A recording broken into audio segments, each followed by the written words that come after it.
Basically, I'm going to summarize a little bit what was discussed so far, and I'm going to do it along these 4 criteria, which we sometimes summarize as ITPQ: identify, transform, benchmark, and the quantum computer then. And I mean, you might have seen this, you know, I'm doing this criteria or this kind of 4 things to structure also a presentation like this one. That's very helpful. We also wrote this down in a paper. I'm also grateful that some people picked it up. Thank you, for mentioning it. So maybe let me now go into this. When we look at this criteria or think about what is a good use case, of course, it's not that we just ask around, okay, what do you want to solve? And then say, oh yeah, let's use a quantum computer, because we know that this doesn't really make sense, right? A quantum computer is very specific to what it can and cannot solve. So we also look a little bit, if people have a certain problem, we directly look at the question, does it make sense to think about the quantum computer for that question? Yeah. And very quickly, then you also notice that a lot of stuff that is being done on conventional computers, you can directly discard for your quantum computer. Yeah, I mean, for example, a major use case for classical computers is just to shuffle data around from A to B. That's why in German, computing is also always summarized as Datenverarbeitung.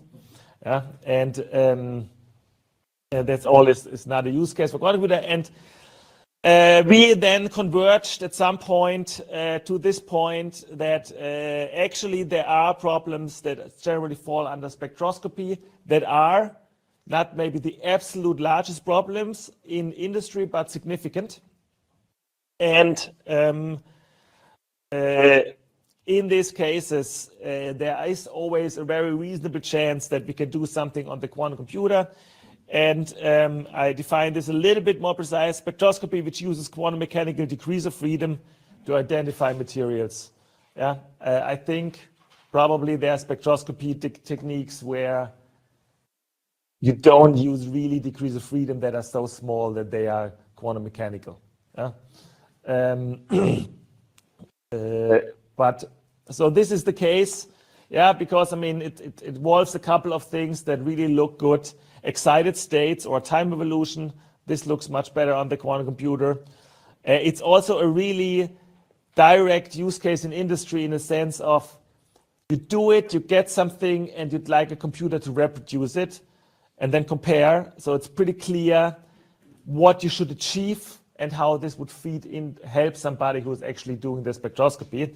So it's on both sides that there is enough quantum to make it useful for the quantum computer and actually being helpful to people.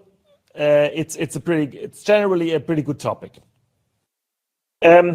Now, okay, so nice. So spectroscopy, we have now a really nice industry problem in general, very broad area also. Yeah, but now let's think a bit about the second point. Transform the quantum.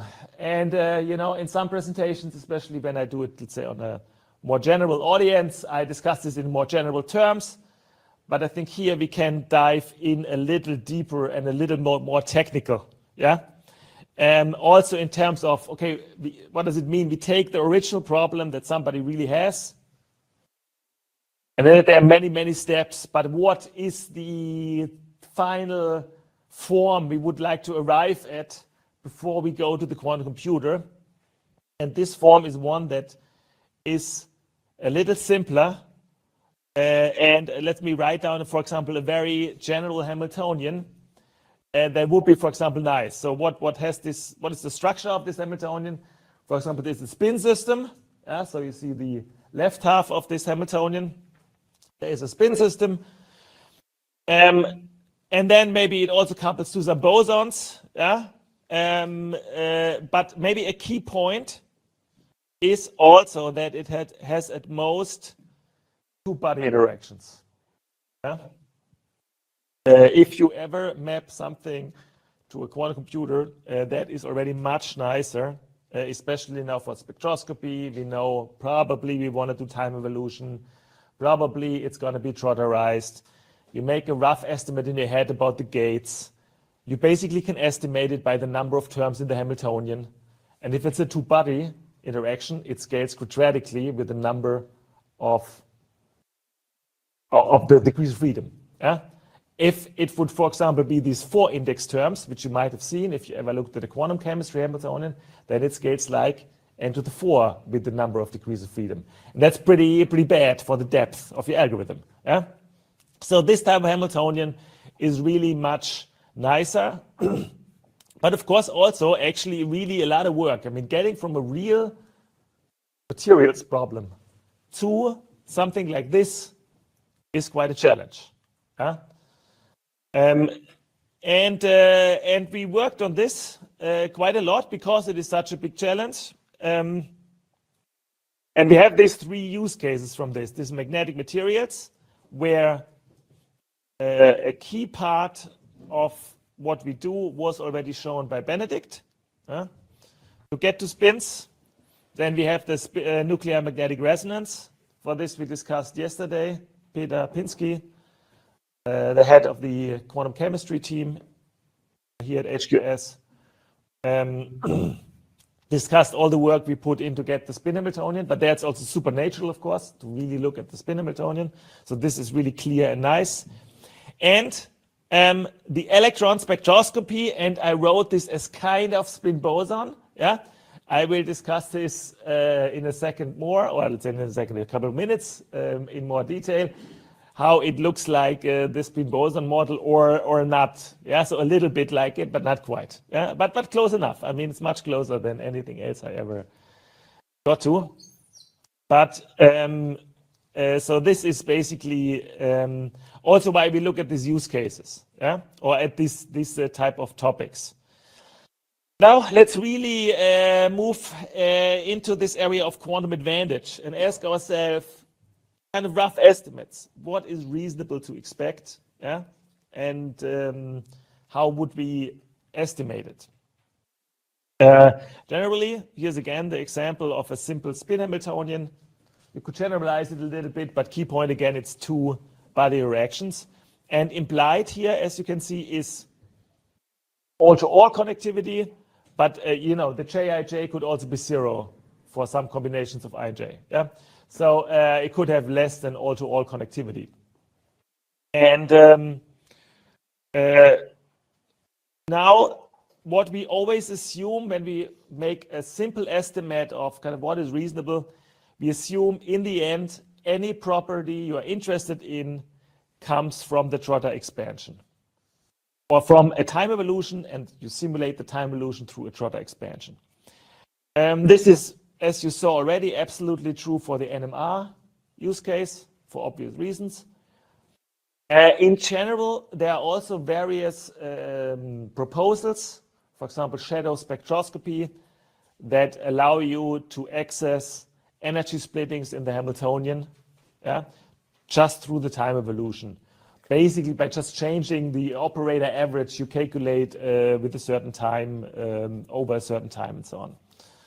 So, in principle, I mean, there's a lot of work probably in this for practical examples that are not NMR, but in principle, we assume through time evolution you can access all relevant energy splittings, and we also assume all these energy splittings relate to the spectroscopy you are interested in.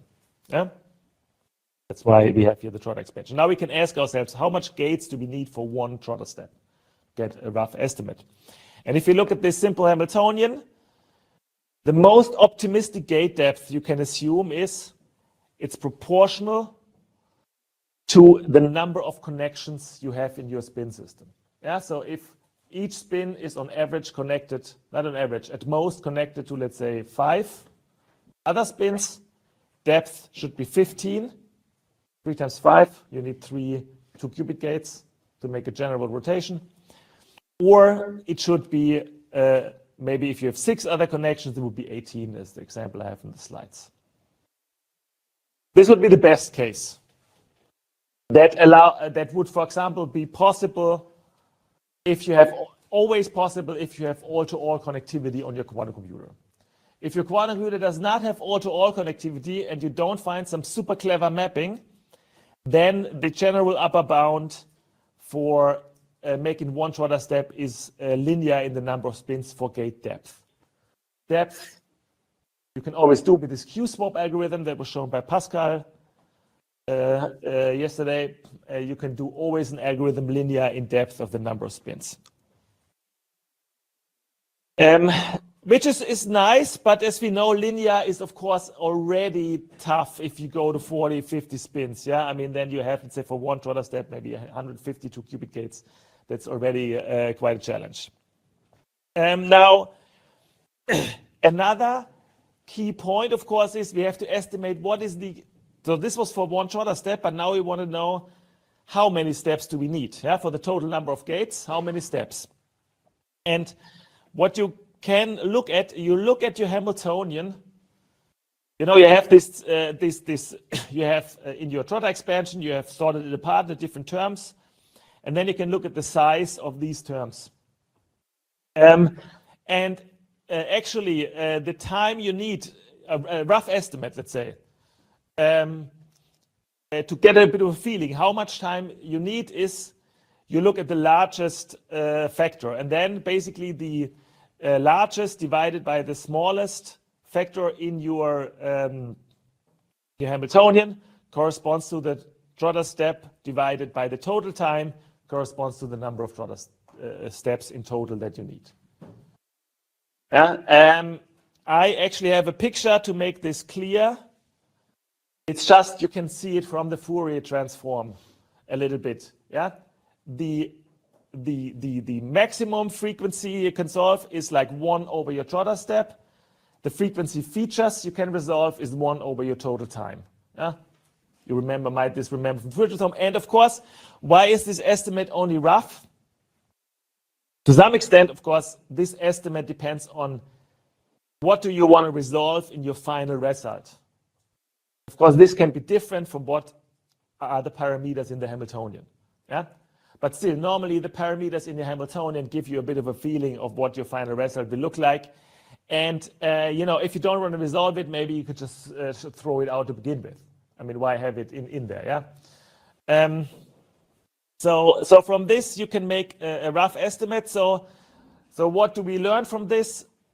You look at your Hamiltonian, you see the number of terms, you see the connectivity, you see the ratio of largest to smallest, and from this instantaneously, you can make a reasonably, make an estimate, is it reasonable? Put this on a NISQ device and get something out that makes sense. Yeah? Order of magnitude, let's say. Yeah? And from this, basically, yeah, you can do a lot of things. So now let's look a little bit at this magnetic response use case. This is magnetic materials, where, for example, as a spectroscopy technique, you would use magnetic response.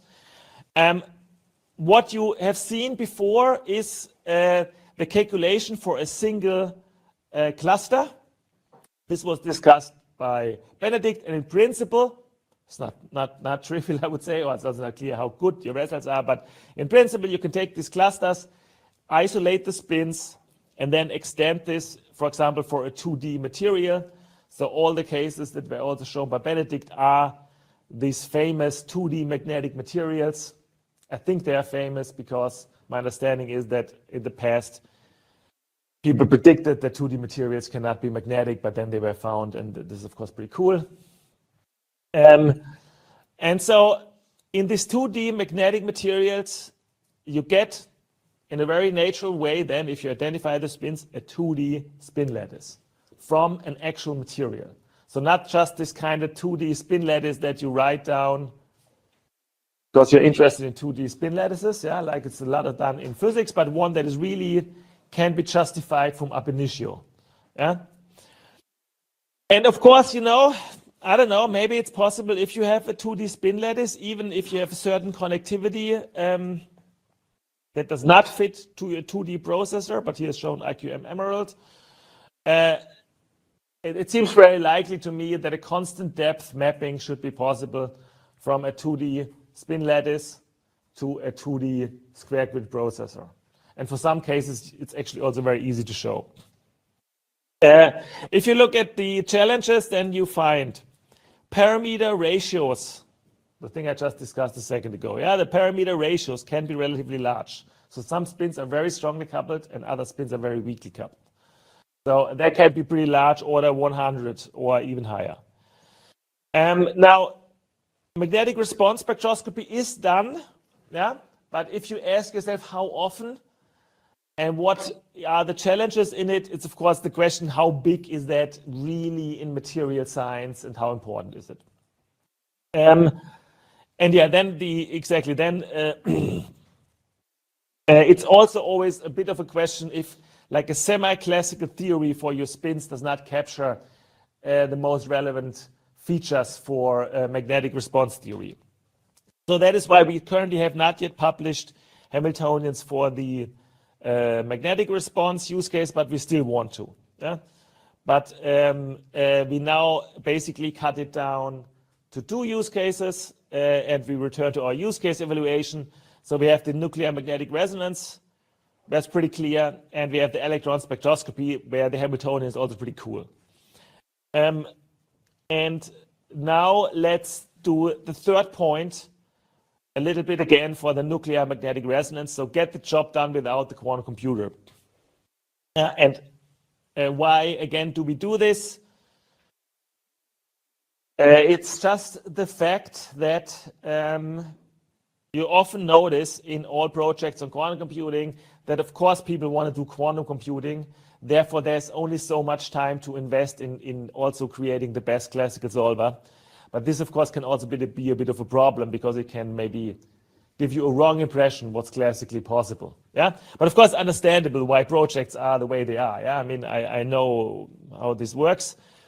But as you saw already, we worked on this a lot for NMR, and we had already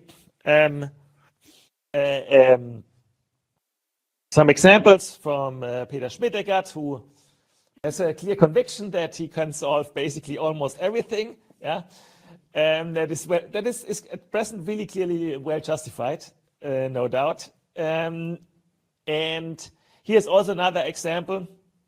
We had a very nice molecule found, 50 spins that looks beyond classical computation, but Peter Schmidt-Eckert already showed this cluster approximation, which works if there is a finite magnetic field. You have basically a certain disorder, and you can use this disorder to converge these clusters.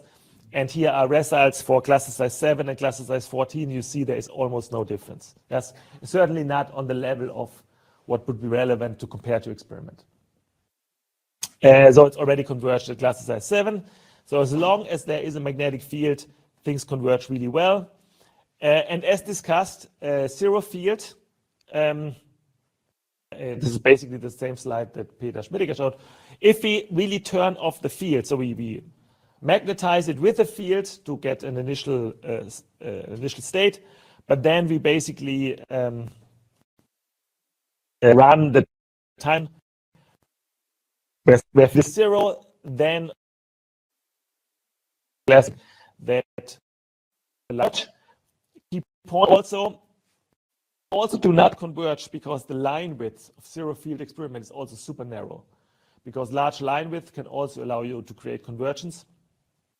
But a line width at zero field is really narrow because actually a major feature in actual experiments of NMR that creates a line width are the fluctuations in the magnetic field. So if you turn it off and really shield it completely from magnetic fields, the line width is really spectacular. Another point is though that to get a finite field, you need so-called heteronuclear systems, meaning, for example, these C13 coupled with hydrogen. Yeah? And then you again have also this issue that you have order 100 kind of different difference in your parameters, and these differences, as far as we know and as far as we've seen, are resolved in the experiment, meaning you have to be able to resolve this also in your quantum computing experiment. Yeah? And this relates again to what I showed before. So the number of Trotter steps you would need is relatively large.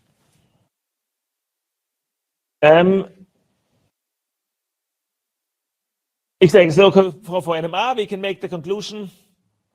The problem is very clear. It's very clear, a huge technique in chemistry. So industry-wise, it's good. It's a natural spin system, excellent. But of course, you can solve a lot of stuff classically. And if you really want to go to a regime where classically it's not possible at present, if you don't find super interesting molecules or something, it's zero field. And there you also have to work with this fact or find some trick to get over this fact that there are these large differences in parameters. Now, I just wanted to point out, maybe there are super interesting cases that could be relevant where you do very fascinating or strange pulse sequences. The NMR I show here is this very simple so-called 1D NMR, super simple pulse and recording of the outcome. There was this paper by Google, which you might have seen. It's not quantum advantage, it's just a demonstration. But mind you, there is an actual NMR experiment done in here, which is insane. Yeah, so a really incredible NMR experiment is done, where I, from the paper, show here some of the pulse sequences that are done in the actual NMR sequence. And there's a lot of things going on here. They, of course, they didn't necessarily pick this because it's maybe the absolute best technique for actual NMR structure elucidation, but it's difficult to simulate on a classical computer. But maybe something similar, maybe a bit simplified, could also be relevant really for NMR, and then also be a better use case, an even better use case for the quantum computer. So this is also a direction to look at. And now let's discuss, last but not least, the electron spectroscopy. This was shown by Dimitri yesterday. And again, the idea is, instead of doing, we look at a molecule, in the end, we want to calculate energy splittings in the electronic structure that corresponds, for example, to something that you would measure in so-called electron spectroscopy experiments. And normally you would use an active space method also to map it to the quantum computer. And active space methods, that's pretty straightforward. You take an active space, you write down the Hamiltonian, the fermionic Hamiltonian, get all these 4 index terms, and then map it somehow and try to find a solution. And that's really a pain. That's why to try to simplify it to something where we take a very small active space and have all the other degrees of freedom also in there, but as a simplified bosonic description. This also could be really nice in terms of allowing you to look at this kind of so-called dynamical correlation. This in quantum chemistry, this means the effects from really high-lying orbitals, so from transitions into very small transitions that have a very small probability, but still add up because there are so many odd orbitals. And I took the Hamiltonian that you might have seen also yesterday and simplified it a bit. Yeah. And we have a system, Hamiltonian, which is a 4x4 matrix.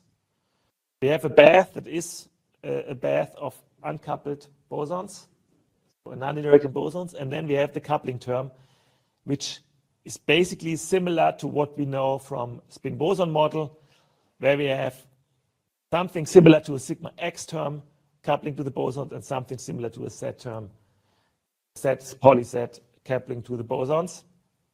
Key point is this OX and OZs are actually 4x4 matrices. They're not 2x2 matrices. So in practice, if you put this on the quantum computer, I emphasized previously, we ideally would like to have only 2-body interaction. This term you have to implement as a 3-body interaction. It's still not this 4-body, it's only one term with the 3-body interaction. Now, there are a couple of other things I find interesting about mapping this to this type of spin boson-like model. And the point is that there is a huge literature of how to solve this. Literature also beyond of what we can implement. There are a lot of ideas that have been proposed in the past. And now I kind of plot here again these modes. This is a plot from Dimmer again. And as you see, I put in this my constant gkx that I now defined in over something that Dimmer had in his original Hamiltonian. And we showed some solutions that look really good. So we produce very good energies as compared to high-end quantum chemistry methods. But we took the most simple way of actually taking the modes here. We just took the strongest couples and everything else will be normalized. There are probably other ways to do that. Yeah. People have worked on a lot of discretization or whatnot methods to do this. So there might be much more clever methods to treat this. Also, in this form of writing it, you have your central 4x4 system coupled individually to all these modes. But it's also well known that you don't have to do it like this. There are plenty of transformations. So the star, like central to kind of all the modes to 1D is super well known that this is fundamentally possible. But there could also be plenty of other methods to map this. Yeah, and there are probably many other methods to map this to whatever. Meaning especially to things that map perfectly to your processor. Such that you really, with the minimum depth, constant depth, basically can map it to any processor. Yeah. And this is it, what I can say to this. And maybe I want to conclude here. For this electron spectroscopy use case, this is where we are. We have the Hamiltonian.